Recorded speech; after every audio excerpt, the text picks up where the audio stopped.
Babayan, panlima. Ano yung panlima, Ken? Sabihin na lang natin sa apelyidong Marcoleta. Napatay ka din ha, mga kababayan, naubos na. Mga kababayan, naubos na sila. Bakit? Mga kababayan, si Marcoleta, susunod na rin na meron na ngang precautionary hold departure order. Sa madaling salita, mga kababayan, bawal na lumabas ng bansa kasi baka tumakas, baka magkaroon na naman ng sakit. Magkaroon ng sakit, tapos magpagamot sa Singapore na giaha ka din ha, na nabuang, na maubos na. Maubos naman sila. Oy, hala. Mga kababayan, ano kaya? Paki-comment nga. Kung 12 senador ni Sara, 16 ang kailangang pirma para ma-convict siya. Tapos 9 na pirma para hindi siya ma-convict. 12. Kaltasan natin ng Bato, Bongo, Jinggoy, Joel, Marcoleta. Di 7 na lang. 7 na lang, mga kababayan. Oo, nakagiahak. Marcoleta. Nako, pakinggan natin to, mga kababayan. 7 na lang. Isunod pa natin yung iba. Nagiahak. Ito, mga kababayan. Alaka, 7 na lang sila na maubos man yung mga DDS senador. Musunod pa si Marcoleta. Ito. Pakinggan natin. Ombudsman Boying Rimulya. May ads lang ha, mga kababayan. What? Of the House of Representatives and to answer the questions that are presuming, and of course, they're not obeying our subpoena. As we have sent it to them, we can always issue preventive suspensions if we have. That's why. Of course, there are other cases that we are aggressively pursuing. And, yung hinog na, di ba sinabi ko naman nung araw pa,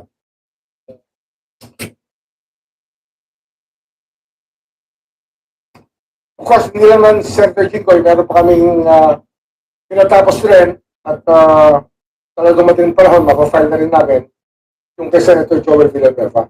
Ayan na nga. Yan ang isang hindi maganit sa pag-ahabol mga taong nagkaroon ng pagkakasala sa batas o sumala sa batas. Yung pong kay Senator Villanueva, anong time tape? Mga ilang weeks po kaya bago bumagsak sa puno? Baka 2 linggo pa. 2 linggo pa. Painit yan eh. Marami pa kaming hinahanda na ibang kaso at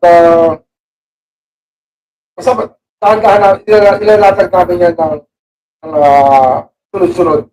Pero yan yung 2 muna ngayon. Tapos meron pa kami ibang mga siyempre, pinapasurin natin yung sa Congress. So, 2 daw po muna ngayon, sunod-sunod daw na ilalatad ditong kay Jinggoy at kay Joel. Pero, actually mga kababayan, 7 po yan sila na senador. 7 senador yan, di ko na pangalanan. So, ngayon, ang pinangalanan ngayon, itong kay Joel at kay Jinggoy. Tapos, sunod itong kay Marcoleta. Naku, patay ka diya mga kababayan, 7. 7 senador ito 7. So, sa 12, minusan mo ng 7, na 4, 5 na lang. Hindi, 4 na lang matiras kanila. 7 senador daw to itong kay Marcoleta, continue natin. House, kung ganun din ang attitude ng Committee on Operations, baka naman baka maniwala na sila kung finala na namin yung ibang mga Congress. Kasi marami rin kaming nakahanda na para sa mga Congress. Sir, konti mo lang. Sir, i-segue ko na sinabi ni Senator Marcoleta na parang iniisa-isa yung mga majority senators. Now you have Jinggoy and then si Senator Joel and then some others. Yesterday he said... I do not want to get into the political mix of it kasi ito napakalinaw naman. Ayan, si Marcoleta, mga kababayan. Sabi ni Marcoleta kasi inisa-isa daw sila, mga anti-BBM senador, mga pro-Sara daw. O, pakinggan natin reaksyon ni Boying, mga kababayan. Ako'y natatawa dito kay Marcoleta. Ito. Kaso niya, napakalinaw. Yung lahat ng ebidensya nito galing din sa kanya. Sinasabi niya sa Comelec. Ayan na mga kababayan. Ito yung kasabihan natin na ang isda nahuhuli sa bunganga. Si Boying mismo nagsabi mga kababayan, lahat ng ebidensya sa kaso ni Marcoleta ay sa bunganga niya nanggaling lahat. Yung mga interview niya sa Net25, yung mga dinaldal ni Marcoleta, mga kababayan, at yung mga sinabi niya doon sa SOSE na pagsisinungaling na hindi nilagay doon na nag-donate, ang sabi pera daw niya yun. Wala daw nag-donate. Ginamit na ebidensya. Ayan. Sabi ko nga sa inyo mga kababayan, isda ba to siya? Si Senador Fish.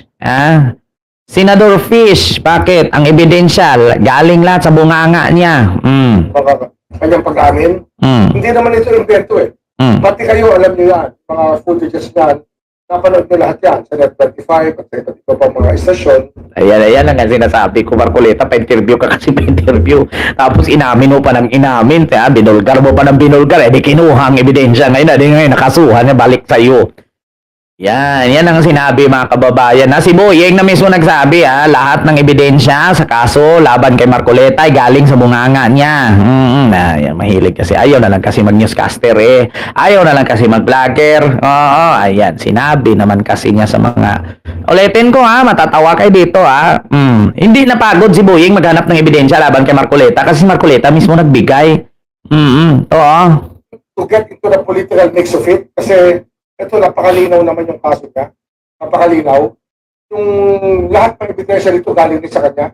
Sa sinasabi niya sa Comelec, sa mga kanyang pag-amin. Hindi naman ito invento eh. Pati kayo, alam niyo yan. Mga footages yan. Napanood niyo lahat yan sa Net25 at iba't iba pang mga istasyon.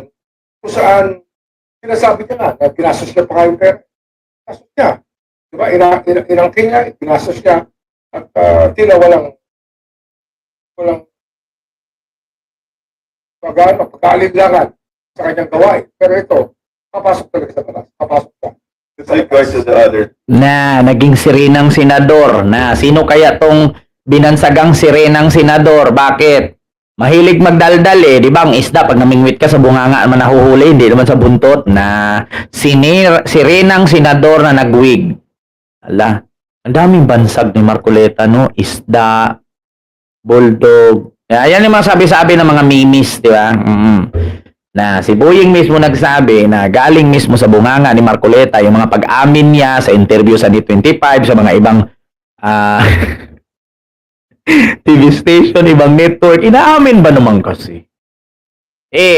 Ang sabi nga ni Mike Defensora, bakit naman ako kasali sa kakasuhan? Wala naman akong hiniling kapalit. Nagkakamali sa Mike Defensor. Kaya ang sabi pa naman ni Marcoleta, i-disclose mo na lang yan, wag mo na lang kaming pangalanan, tanawin mo na lang ng utang na loob mo yan sa amin. Nadamay si Mike Defensor. Sabi nga ni Mike Defensor, parang akit bahay lang Kami na yung tumulong nagpaakyat, tapos yung nakaakyat hindi nakasuhan, kaming tumulong, kami yung nakasuhan yung pumakyat to sa bahay Parang akyat bahay lang. Bakit?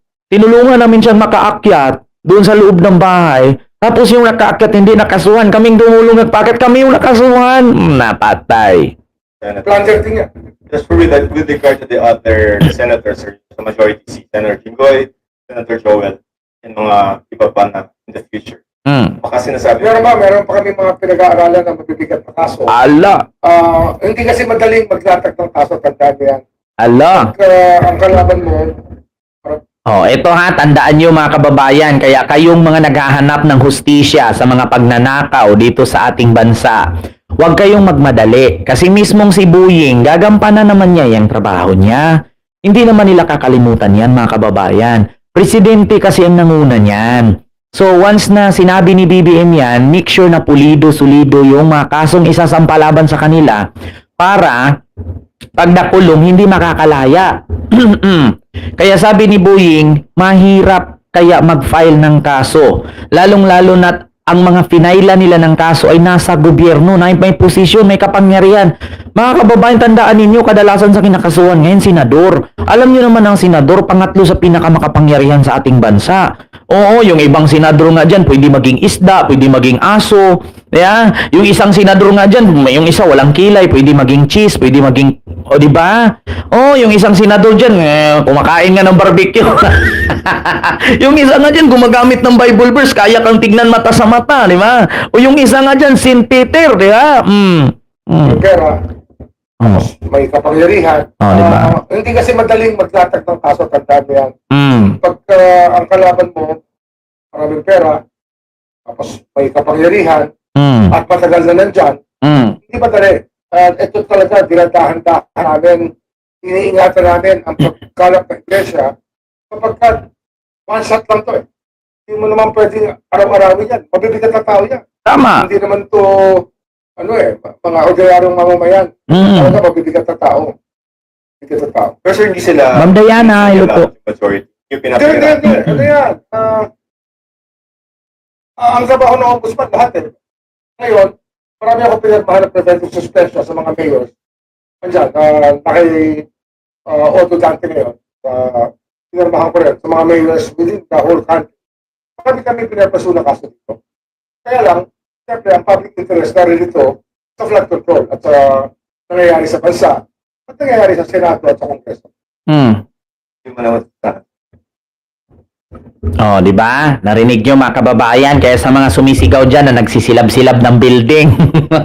Yung mga nagsilab-silab ng gulong dyan sa gitna ng Mindiola. Ha?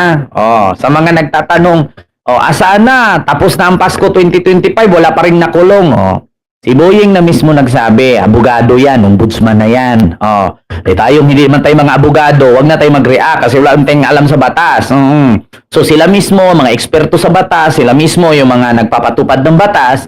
So intindihin natin, hindi madali kasuhan, lalong-lalo na't mga matatagal na sa posisyon yung mga yan na matagal nang nagnakaw, magaling magpalusot, money talk, money move, money matters.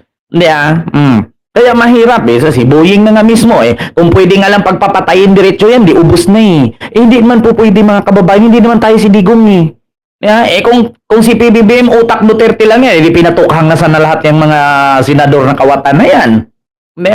Kung si PBBM ay iniwan lang ni Digong ang kapangyarihan niya doon na sinabi niya, PBBM, ambato, dahig. Kung iniwan ni Digong yung tawag yun, agimat niya, anting-anting, tatam-tatam, kung iniwan lang ni Digong kay BBM yan, siyempre sasabihin ni PBBM, wag mong subukan, patukhang ko kayo. Di ubos na sana lahat yan. Hindi naman ganun si PBBM mga kababayan. Kahit papano, papakainin muna ng pansit.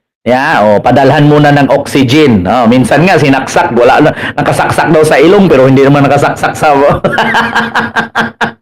Di ba mga kababayan? Iba si BBM. Hindi kasi si BBM utak kriminal. Nagbigyan pa nga, pinakain pa nga pansit Inayaan pa nga ni BBM na paluin yung noo ng pulis. Nabukol pa nga Diba? Iba talaga si BBM, mga kababayan. Hindi kasi utak kriminal yung ating Pangulo. Diba? Biruin nyo, saan kayo nakakita na pugante? Papasukin mo pa sa Senado para bumoto. Tapos, ang sabihin, tawag dito hindi tinakas pero isinakay. Ano tawag dun? Diba? Ganyan si BBM. Sobra-sobra pa sa due process. Ipasakay ka pa sa kotse ng senador, pasakayin ka pa ng yate, patakasin ka pa. Kung kay Digong yan, matagal lang natukhang. Nasa loob na nga ng kulungan, sabihin ng laban. Paano man laban? Wala namang baril yun, nakapusas na, naka-orange na nga ng damit. Espinosa ng laban. Paano ng laban? Isang linggo nang nakakulong. Paano nagkakaroon ng baril yun doon sa loob? Di ba? Yung mga galawang Digong. Kaya, sabi ko sa inyo mga kababayan, kung si PBBM ganun lang, Diyos ko, yung sabi ni PBBM, malayo lang Pasko, kulong yan. Kung si Digong yun, wala pang Pasko, patay na lahat yan. Di ba mga kababayan, totoo ba ako? Hindi. Tama ba? Am I right? Di ba? Kung kay Digong yan, yung sabi ni PBB, antayin ninyo, listahan natin dito. 21 yan mga opisyalis sa gobyerno. Magnanakaw. Ano na yan, nasa ombudsman na yan. Nasa hayaan na natin Senado dyan. Hayaan na natin ng korte dyan. Yung kay Digong yun. Bakit buhay pa yan? Di ba? Kaya ganoon kabait yung ating presidente. Patay. Mga kababayan. So, 12 ka senador, kaltas natin si Bato, si Bongo, si Joel, si Jinggoy, si Marcoleta. So sa 12 minus 5. Mga kababayan, 12 minus 5. Patay ka diha. So, mayroong 7. 7 na lang natira, mga kababayan. Tama ba? 12. So 12, Bato 11, Bongo 10. Marcoleta 9, Joel 8, Jinggoy 7. Na. 7 na lang. Wa na. Convict si Sara nito. Kaya pala si Basti nag-ikot na ngayon. No, kaya si Basti, mga kababayan, nag-iikot na. Bakit? Second choice.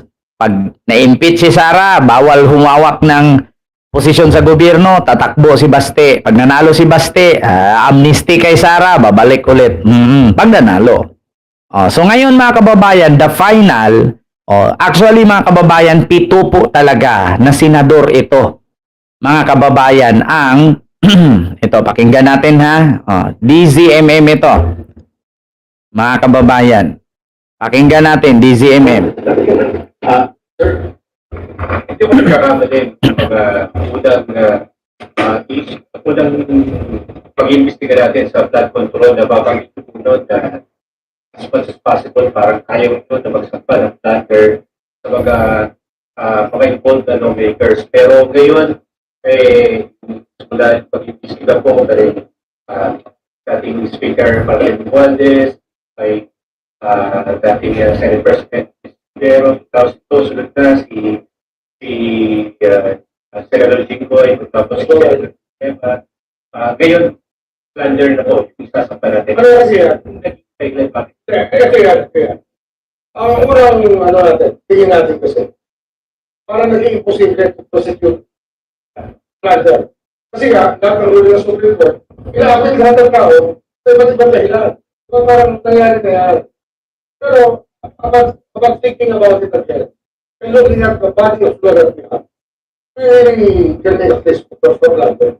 At dapat huwag lang matakot kasi sometimes there are really bad decisions within the civil justices. And that can be overturned by the court.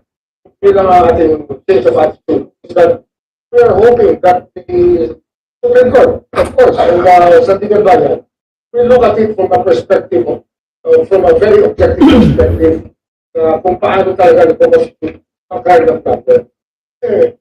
Ano nga pero nga ng ibang pag-i-interpret na parang para lamang maka-acquit ng tao na nagtatapos. So, kayo po yan sa kayo sa mga... Tingin ko naman, ang court system natin very much aware of what we are up against. Alam nila that we have to work together to be able to solve this problem of corruption in the country. And then the most vital part of it when it comes to this. Sila yung gagawa ng decision. That's na lang po sa akin, sir. We're not giving up on the courts. I think that the courts deserve a chance to really vindicate itself also. To vindicate itself. Ilang senador pa po yung masasampahan ng plunder? Pero marami pa ibang kaso. Hindi ko alam kung yung tatlo pa plunder yung mafile na. Hindi ko alam. Pero maraming violations of law kami. I think that this people. So, Cheese, Villanueva, Estrada, pinatulan yung compromise. Marcoleta. Tapos meron pa tatlo. Pinatulan pa. Tatlo. So narinig nyo mga kababayan. Cheese, Villanueva, hindi. Sabi dito, Cheese, Villanueva, Jinggoy, tapos may 3 pa daw. Marcoleta, tapos may 3 pa. So ibig sabihin 7 nga.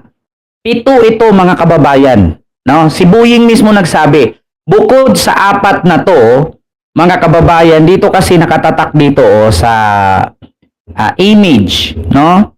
Mga kababayan, sana ba yun? Nasaan na ba yun? Ito, mga kababayan. Ito kasi nakalagay dito, Cheese, Joel Villanueva, Marcoleta, tapos si Jinggoy. So, may tatlo pa. So, ibig sabihin mga kababayan, no? Cheese Escudero, Marcoleta, Jinggoy, Villanueva, tapos may tatlo pa. So, 7 nga. Mga kababayan, 7 nga sila. Lahat na. So, sa 12, kaltasan mo ng 7 na. Ala, 4 na lang. Mga kababayan, yung 12 ka senador, kaltasan mo ng 7, 4 na lang. Tapos idagdag mo pa dyan yung obstruction of justice ni Robin at ni St. Peter. Diyos mio Marimar. Hindi, mga kababayan, 12 lang po ang senador na DDS. Yung 13 na sinabi ninyo, yun po yung boto ni Tito Sen, kaya naging 13. Kung hindi bumoto si Tito Sen, 12 lang sila. So sa ngayon po, sa mga hindi nakakaalam, 12 lang po ang mga DDS senador o Duterte Black. No? 12 lang po sila. Kaltasan natin ng 7, nakakasuhan ng plunder, plus idagdag mo pa yung 2, si Robin at si Cayetano, nabuang 2 na lang matira. 7, 8, 9, 10, 11, 12. 3 na lang matira. Ginoo ko, patay, mga kababayan. So yun lamang nga, mga kababayan, yung ating reactionist ngayon, mukhang naubos yata yung mga senador. Akala ko ba yung mga congressman ang magnanakaw? Bakit mga senador ang nauubos? Biruin mo yan, 7 plunder, tapos may 2 obstruction, tapos madagdagan. Marami-rami nga. Maubos, 8 senador mawawala dyan. Mga kababayan. So 3 na lang matira. Mga kababayan. No? Sa grupo nila, si Aimee, si Ligarda, at si Pia. Hindi, 12 lang po sila, Ma'am Princess Sailor Moon. 12 lang. Kaya naging 13 yung boto kasi boto ni Tito Sen yun, mga kababayan. Noon kasing pinalitan si Tito Sen, mga kababayan, bumoto kasi si Tito Sen kay Alan. Tapos si Alan, bumoto din kay Tito Sen. Palitan sila ng boto, kaya naging 13. So yun lamang po mga kababayan. Maraming salamat po sa inyong lahat.